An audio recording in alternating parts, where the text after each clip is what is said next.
Yo, welcome back guys di channel Just Luckman. Di video kali ini kita akan mereview HP lagi ya, yaitu Realme Narzo 50A atau 50A. Oke. Sebelum video ini dimulai, alangkah baiknya jika kalian like, share dan subscribe video ini. Tombol subscribe ada di pojok kanan bawah untuk mengembangkan channel ini menjadi lebih baik lagi ya. Oke, tanpa panjang lebar langsung kita akan mulai videonya. Nah, Realme Narzo 50A. Oke. Kita akan review hari ini. Secara singkatnya ada di sini, namun kita akan lebih detail ya. Sebenarnya Realme Narzo 50A ini berencana akan rilis di Indonesia barengan dengan Realme GT 2 Pro. Videonya ada di pojok kanan atas ya, bisa kalian klik tombolnya. Itu salah satu HP flagship ya, Realme GT 2 Pro dengan performa, fitur yang juga ya menengah ke atas lah, dengan harga yang juga menengah ke atas ya. Tapi kali ini kita akan mereview Realme Narzo 50A. Apa yang spesial dari HP ini kita akan ungkap. Oke. Launchingnya ini launching di luar ya, untuk di Indonesia sekitar 22 Maret. Oke. Bulan ini tanggal 22. Nah, untuk bodinya sendiri ya, eksternalnya bodinya 164 x 75 x 9,6 dengan panjang 16 cm, lebar 75 standar. Tapi tebalnya lebih tebal daripada HP yang lainnya yang biasanya cuma 8 mili, ini 9,6 mili, lebih tebal 1 mili lebih sedikit lah. Nah, bagaimana bisa lebih tebal, nanti kita akan tahu kenapa HP Realme Narzo ini lebih tebal daripada yang lainnya. Oke. Beratnya juga 207 gram. Standar seperti HP lainnya, dual SIM, oke, standby. Jadi tidak hybrid, oke. Displaynya LCD ya, standar. Size-nya juga 6,5 inci, lebih kecil ya. Diagonalnya ujung ke ujung, biasanya 6,6 inci, nih 6,5 inci. Nah, ini karena ini resolusinya 720 x 1600, yang biasanya HP lainnya itu 1080 x 2400 seperti itu, atau bahkan ada yang 144. Nah, ini cuma 720. Nah, ini kenapa ukurannya juga berkurang sedikit ya. Seperti sama padahal 2:9 rasio ya. OS-nya sendiri sudah memakai Android 11. Oke.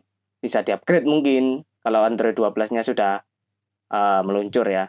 Chipsetnya pakai MediaTek Helio G85 12 nanometer. Mungkin chipsetnya ya bermasalah gitu, ada tidak se-advance seperti HP-HP lainnya yang beredar di pasaran sekarang ya, yang bahkan ada yang sampai 5 nanometer. Nah, fungsinya nanometer ini adalah chipsetnya itu atau CPU-nya sendiri itu kalau semakin kecil nm-nya atau nanometernya semakin hemat energi, yang pertama. Yang kedua, terus semakin cepat transfer data itu ditranslasikan sebagai semakin cepat performa CPU-nya untuk mengirimkan data. Karena 12 nanometer mungkin performanya lebih rendah daripada HP yang beredar sekarang ya. Untuk CPU-nya sudah octa-core seperti biasa, 2x2 GHz dan 6x1,8. Oke lah. CPU-nya Mali G52MC2. Mungkin lebih sedikit ya, atau lebih minus daripada HP yang beredar sekarang. Dan juga micro SD-nya, dedicated slot, ada. Jadi buat kalian yang mau upgrade SD card, bisa support mungkin sampai 128/256 ya. Tergantung budget juga. Nah, ini internalnya 464 dan juga 4128. Nah, RAM-nya ini 4 GB. Hanya cuma ada 4 GB RAM. Ini masalah ini. Tapi untuk yang tidak digunakan untuk memainkan game mungkin nggak masalah lah sekiranya 4 GB RAM ini. Kalau dibuat main game PUBG, Mobile Legends itu masalah kalau dikasih kualitas grafiknya jadi ultra, langsung hilang itu HP-nya itu. Nah, tapi di sini kameranya juga biasa kok. 50, 22, mungkin nggak standar ya, nggak menengah ke bawah sedikit, tapi tetap ada 3 jenis main kamera, triple main kamera. Oke, standar seperti lainnya. Video capture-nya mungkin ini 1080, 30, 60 fps. Kurang beragam, yang biasanya bisa sampai 4K atau minimal lah 2K ya, 2160, ini cuma 1080 maksimalnya. Jadi itu salah satu minusnya juga. Selfie kamera 8 megapiksel, tidak terlalu mungkin biasanya kan 16 megapiksel ya selfie kameranya atau kamera depannya, ini cuma 8 megapiksel. Mungkin untuk yang suka selfie kurang cocok ke HP ini ya. Videonya juga 1080 30 fps dengan dilengkapi dengan loudspeaker dan juga 3,5 mm jack untuk handphone, earphone dan juga headset yang lainnya juga. Bluetooth-nya masih 5.0 bukan 5.1 atau 5.2, lengkapi dengan GPS ya, nggak ada NFC-nya, tidak baik untuk NFC fanboys. Belum ditentukan ada radionya apa enggak. Sudah USB Type-C, biasanya itu transfer data sama charging-nya lebih cepat ya. Fingerprint rear mounted, jadi fingerprint-nya ada di belakang HP. Nah, ini LiPo 6000 mAh. Ini kenapa HP-nya lebih tebal daripada HP-HP lainnya? Karena baterainya itu 6000 mAh dengan fast charging 18 watt. Ya. Nah ini juga ada harganya sekitar 1.500.000 atau 1,5 juta, di bawah 2 juta ya. Itu tadi. Kenapa lebih tebal daripada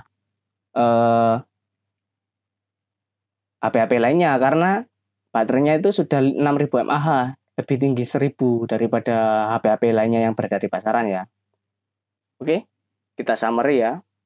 Dengan HP Realme Narzo ini, kita dapatkan HP ya dengan performa chipset dan juga GPU yang berada di sedikit di bawah standar pasaran sekarang lah ya.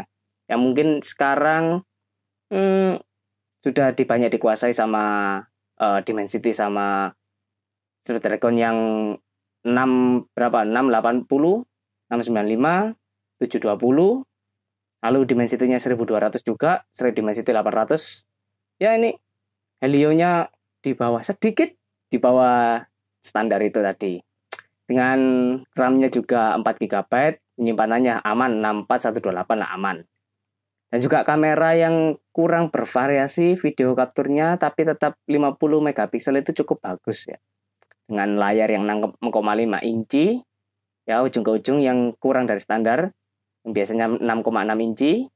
Dan juga resolusi dari layar yang biasanya 1080 x 2400, sekarang cuma 720 x 1600. Itu tadi minusnya. Nah, plusnya, HP ini mendapatkan baterai yang 6000 mAh, yaitu, dan juga harga yang cuma kurang dari 2 juta lah. Jadi kita dapatkan HP ya, seharga 2 juta, kurang dari 2 juta, dengan baterai yang 6000 mAh, tahan lama pastinya. Tahan lama, digunakan lama, digunakan untuk kegiatan sehari-hari lebih awet daripada HP-HP lainnya. Kalau digunakan game enggak lah pasti. Jadi ini HP paling cocok untuk kalian yang tidak menggunakan HP ini untuk game. Multimedia masih bisa lah, sosmed atau media massa seperti itu. Lalu untuk kerja, jadi tetap conversation sama rekan-rekan kerja itu sangat bertahan lama tanpa perlu dicas ya untuk 6000 mAh ini. Tapi fast charging juga, jadi nggak lama-lama kalau baterainya sudah habis ya. Jadi video Realme Narzo 50A ini tidak cocok untuk digunakan sebagai game, tapi lebih cocok digunakan sebagai kegiatan sehari-hari, yaitu apa? Multimedia pasti ya. Media massa itu juga pasti digunakan untuk kerja. Itu. Jadi bukan HP gaming ini HP digunakan untuk kerja ya istilahnya. Oke. Sekian video review Realme Narzo 50A ini dari Jaslakman. Bila ada salah kata mohon maaf. Jangan lupa kalian untuk like, share, dan subscribe video ini. Dan sampai jumpa di video selanjutnya. Bye-bye.